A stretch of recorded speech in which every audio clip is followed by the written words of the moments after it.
임시 예산안으로 버티고 있는 미 연방정부가 이번 주말부터 또다시 셧다운 위기를 맞습니다.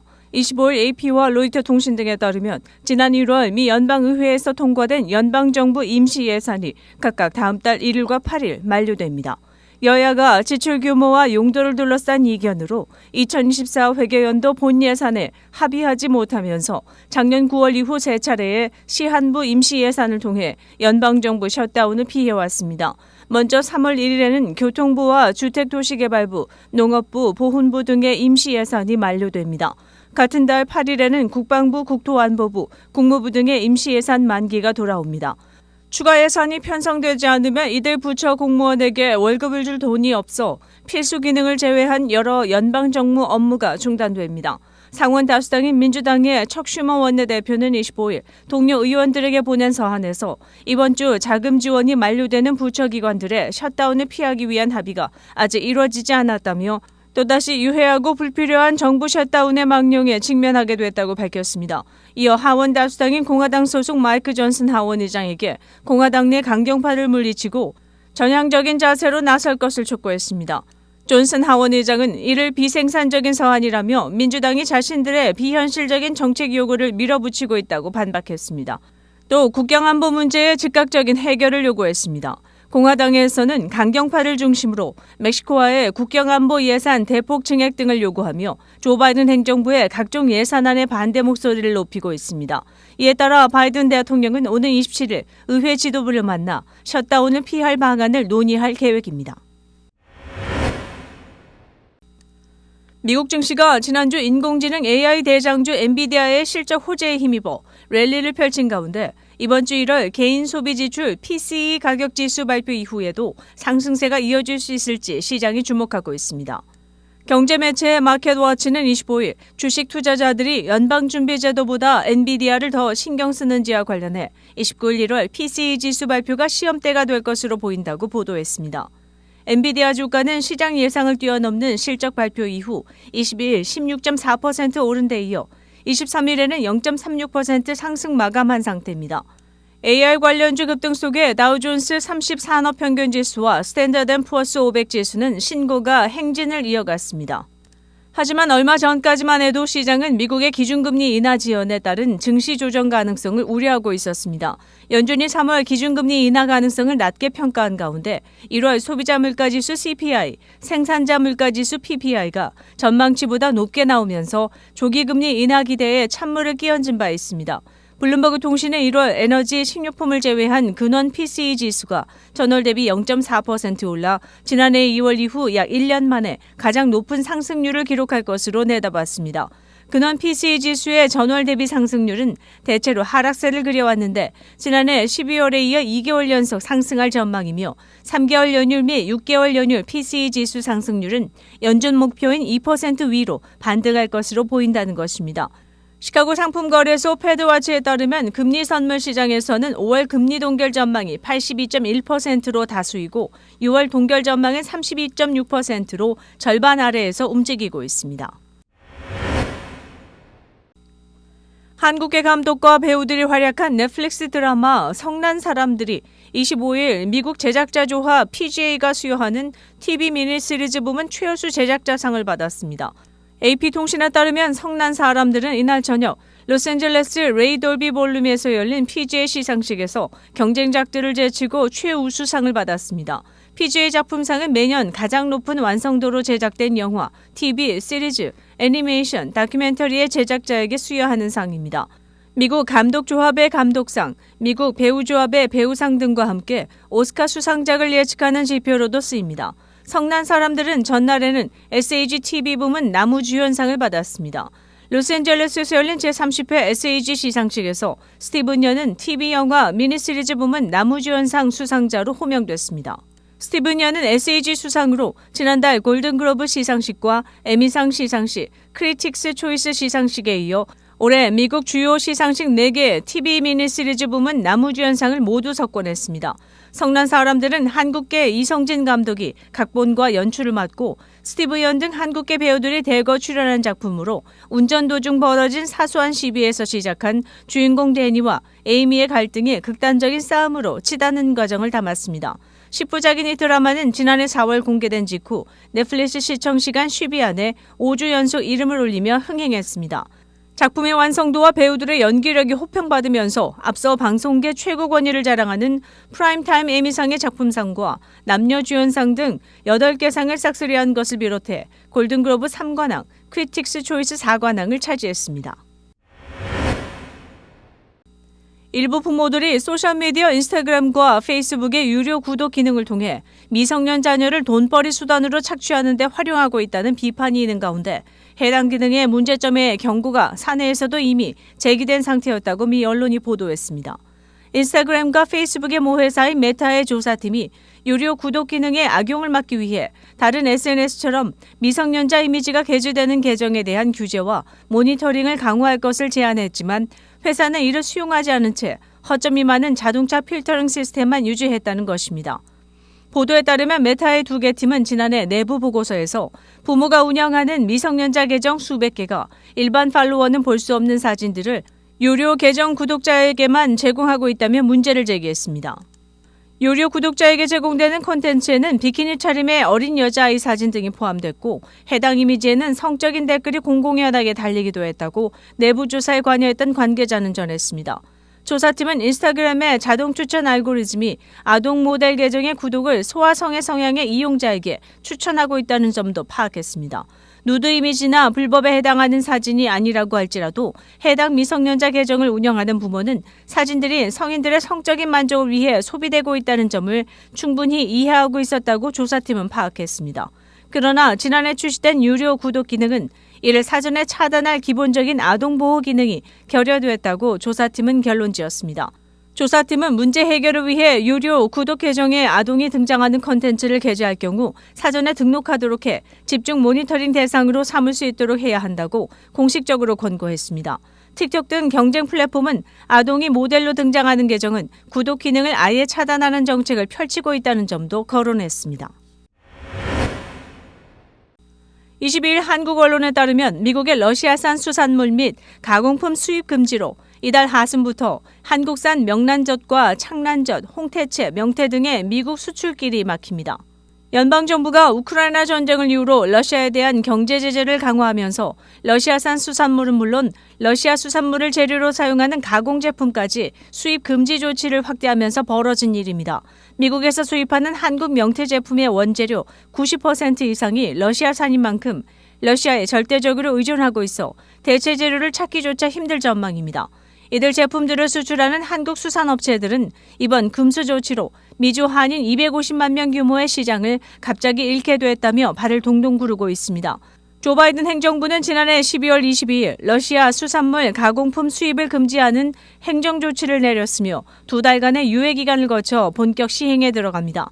기존에 직접 수입 금지일 뿐만 아니라 한국 등 제3국에서 가공된 러시아산 수산물도 수입 금지 대상에 포함된 것입니다. 한국은 러시아산 명태를 수입해 주로 동해안 지역에서 황태채, 명란젓갈, 창란젓갈 등으로 가공해 미국으로 수출하고 있습니다. 이번 수입 금지 대상에 포함되는 러시아산 수산물은 명태, 연어, 대구, 게 등 모두 4가지입니다. 러시아 침공 전 계약된 물품은 2024년 2월 21일까지만 수입이 가능합니다. 코카콜라가 전 세계에서 영향력을 발휘하고 있는 K-팝과 팬덤 문화에서 영감을 받은 한정판 제품으로 코카콜라 제로 한류를 출시합니다. 이 제품은 한국과 미국, 일본, 프랑스, 스페인, 싱가포르 등 세계 36개국에서 판매될 예정입니다. 코카콜라 제로 한류는 세계적 트렌드로 자리매김한 K-팝과 아티스트에 대한 무한한 사랑과 열정을 모티브로 K-팝의 세계적 파급력을 높이고 독창적인 팬덤을 만들어 나갈 때 느낄 수 있는 마법 같은 짜릿함을 담아낸 것이 특징이라고 코카콜라는 소개했습니다. 코카콜라 제로 한류의 상큼한 최애 맛은 코카콜라 제로 고유의 짜릿한 맛에 팬들이 자신의 최애 K-팝 아티스트에게 처음으로 빠져들었을 때 느꼈던 감동과 특별함을 담았습니다. 제품 패키지 역시 K-팝 팬들이 콘서트 현장에서 함께 만들어내는 폭발적이고 생동감 넘치는 에너지를 시각적으로 느낄 수 있도록 디자인했습니다. 제품 전면에 코카콜라 고유 서체로 쓰인 한글, 코카콜라 로고도 눈여겨볼 만합니다. 코카콜라는 이번 코카콜라 제로 한류 한정판 출시와 함께 JYP 엔터테인먼트 대표 프로듀서이자 아티스트인 박진영을 비롯해 JYP 엔터테인먼트 소속 스트레이키즈, 있지, 엔믹스 등과 함께 만든 음원과 뮤직비디오를 공개합니다. 또 코카콜라 제로 한류를 통해 새로운 디지털 경험을 할 수 있는 프로그램도 준비 중입니다. 현대와 기아 등 현대차 그룹 차량들을 집중적으로 노린 차량 절도 급증 이후 양사의 미국 내 사법 리스크가 갈수록 커지고 있습니다. 전국의 지자체들이 속속 현대차와 기아 차량 절도 급증에 양사가 책임이 있다며 소송을 제기해온 가운데 가장 최근에는 뉴저지주 뉴욕시 정부가 현대차와 기아를 상대로 차량 도난 사건 급증에 따른 소송을 제기했습니다. 일리노이주 시카고시와 뉴욕시, 워싱턴주 시애틀시, 캘리포니아주 샌디에고시, 메릴랜드주 볼티모어시, 오하이오주 클리블랜드시와 콜럼버스시, 위스콘신주 미러키시, 켄터키주 루이빌시, 미주리주 세인트루이스시 등에 이어 뉴욕시까지 가세하며 현대차와 기아를 상대로 소송전에 나선 지자체가 최소 10곳을 넘고 있습니다. 이 앞서 미네소타주는 지난해 3월 현대차 등의 도난 방지 기술이 결여된 차량을 판매해 소비자보호법을 위반하고 공적 불법 방해를 저질렀는지 따지는 조사에 착수했으며 캘리포니아와 위스콘신주 등 22개 주와 워싱턴 DC 등 23곳의 법무장관은 같은 시기 현대차와 기아의 차량 도난 문제를 해결하기 위해 더 적극적인 조치를 취하라고 촉구하는 서한을 보냈습니다. 현대차와 기아 일부 모델을 상대로 놀이처럼 확산되는 차량 절도는 어제 오늘 일이 아닙니다. CNN 보도에 따르면 차량 절도 방법을 보여주는 일련의 소셜미디어 게시물이 확산하면서 현대차와 기아의 도난 사고가 최근 3년간 10배 넘게 늘었습니다. 테슬라의 휴머노이드 로봇 옵티머스가 사람처럼 걸어 다닐 수 있을 정도로 진화했습니다. 일론 머스크 테슬라 최고 경영자는 지난 24일 자신의 X에 옵티머스가 걸어 다니는 영상을 공개했습니다. 1분 18초 분량의 동영상에는 사람의 모습을 닮은 이 휴머노이드 로봇이 사람처럼 두 발로 연구실을 걸어 다니는 모습이 담겼습니다. 약간은 엉거주춤한 듯한 자세지만 이 로봇은 사람에 의지하거나 넘어지지 않고 부드럽게 혼자서 걸어 다녔습니다. 머스크는 이 영상에 대한 특별한 언급 없이 연구실을 거닐고 있는 옵티머스라는 제목만 올렸습니다. 이번 옵티머스 영상은 지난달 16일에 이어 한 달여 만입니다. 머스크는 당시 셔츠를 접는 옵티머스 영상을 게재한 바 있습니다. 31초짜리 영상에는 옵티머스가 바구니에 있는 셔츠를 손가락으로 꺼내 테이블에 펼친 뒤 이를 접는 모습이 담겼습니다. 이 로봇은 테슬라가 작년 12월에 공개한 옵티머스의 진화된 버전인 2세대입니다. 머스크의 이번 영상은 휴머노이드 로봇 분야 경쟁업체인 피규어 AI에 빅테크 기업들이 대거 투자하고 있다는 소식이 알려진 지 하루 뒤에 게시됐습니다. 이처럼 AI 기술에 대한 열풍이 불면서 최근 휴머노이드 로봇 개발에 대한 경쟁도 더욱 치열해지고 있습니다. 옵티머스와 피규어 AI 외에 원엑스 테크놀로지 AS는 챗GPT가 적용된 이족 보행 로봇을 개발 중이고 캐나다 스타트업 생츄어리 AI는 피닉스라는 휴머노이드 로봇을 개발하고 있습니다. 23일 더 버지 등 현지 매체에 따르면 캘리포니아주 공공요금위원회는 최근 웨이모가 신청한 운행 서비스 확장 신청을 보류했습니다. 주 공공요금위원회는 웹사이트를 통해 많은 검토가 필요하다며 이같이 밝히고 오는 6월 19일까지 신청을 보류한다고 전했습니다. 웨이모는 현재 샌프란시스코와 로스앤젤레스 일부 지역에서 실제 무인 로봇 택시를 운행하고 있습니다. 이 서비스를 샌프란시스코 남부와 LA 전체를 확대하려고 신청했으나 제동이 걸린 것입니다. 주 공공요금위원회는 지난해 8월 샌프란시스코에서 제너럴 모터스 자회사 크루저와 함께 웨이모 운행을 허가한 바 있습니다. 그러나 이번에 보류를 결정한 데에는 최근 자율주행 로봇택시에 대한 우려와 불신이 커지는 데 따른 것으로 풀이됩니다. 크루즈는 이미 지난해 긴급 출동 중이던 소방차와 충돌하고 시내 교차로에서는 한 여성에 중상을 입히는 등의 사고를 내면서 운행 허가가 취소됐습니다. 웨이모 역시 지난 6일 사거리 교차로에서 트럭을 뒤따라가던 자전거를 미처 발견하지 못해 충돌하는 사고를 냈고 지난 8일에는 서던 캘리포니아 대학교 캠퍼스를 빠져나오다 때마침 닫히는 문을 들이받기도 했습니다. 지난 10일에는 샌프란시스코 차이나타운에서 웨이모 차량 한 대가 방화로 불에 타기도 했습니다. 로봇택시에 대해 증가하는 반발감을 보여준다는 분석이 나왔습니다. 이런 가운데 지난해 10월 운행이 취소된 크루즈는 운행 재개를 추진하고 있는 것으로 알려졌습니다. 블룸버그 통신은 크루즈가 휴스턴과 댈러스 등에서 운행을 재개하기 위해 준비하고 있다고 전했습니다. 4개의 사립대학이 입학 허가를 받은 학생들의 재정 지원 금액을 결정하는 데 있어 독점 금지법을 위반했다는 소송에 합의했습니다. 다트머스 대학과 라이스, 밴더빌트, 노스웨스턴 대학은 2022년 집단 소송에서 제기된 청구를 해결하기 위해 총 1억 6,600만 달러를 지불하기로 했습니다. 이번 합의는 예일대, 컬럼비아대, 듀크대, 브라운대, 에모리대가 지난달 이 사건에 대한 합의를 위해 총 1억 450만 달러를 지불하기로 합의한 데 따른 것입니다. 2022년에 시카고 대학교는 1,350만 달러에 합의한 바 있습니다. 이 합의는 연방 판사의 예비 승인을 기다리고 있는데 승인될 경우 이 사건의 총 합의금은 2억 8,400만 달러가 될 것으로 보입니다. 미국 독점금지법은 고등교육기관이 지원자의 입학 여부를 고려할 때 등록금 지불 능력을 고려하지 않는 필요 블라인드 입학을 허용하나 소송을 제기한 8명의 전학생 측 변호인단에 따르면 전국 명문대학 중 17곳이 블라인드 입학을 고수하지 않았거나 재정 지원을 책정하는 데 있어 해당 학교와 결탁해 학교 간의 가격 경쟁을 줄이고 재정 지원이 필요한 학생들에게 불리하게 작용하게 했다는 지적입니다.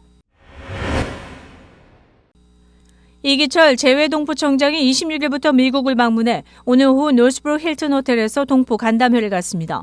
26일 시카고를 시작으로 3월 1일까지 샌프란시스코, 로스앤젤레스를 순차적으로 방문해 현지 동포 사회와 소통할 예정이라고 동포청은 밝혔습니다. 이 청장은 재미동포 중 약 100만 명이 거주하는 미국 내 주요 거점 도시에서 한국의 정치 경제 발전상 알리기 등 재외동포청의 주요 정책 방향을 설명하고 동포사회의 애로사항을 청취할 예정입니다. 재미한인과학기술자협회가 미 전역의 과학기술 분야 전공생들을 대상으로 장학금 신청을 접수받고 있습니다. 학부생 장학금은 30명에게 각 1,500달러가 지급되며 장학금 기부자들의 이름으로 수여되는 19개의 네임드 스칼러십을 비롯해 뉴욕대학교 경영대학원 임지훈 교수의 기부로 신설된 KSEA 림 스칼러십이 10명에게 수여됩니다. 한미 과학협력센터와 공동으로 수여하는 KSEA KUSCO 대학원생 장학금은 20명에게 각 2,000달러씩 수여됩니다. 연구 성과가 우수한 박사 후과정 연구생들에게 지급되는 포스트닥 펠로우십은 5명에게 각 2,000달러가 지급됩니다. 장학생 신청은 웹사이트 ksea.org/scholarship을 통해 온라인으로 접수해야 하며 선정 결과는 5월 말에 발표됩니다. 뉴스 브리핑을 마칩니다.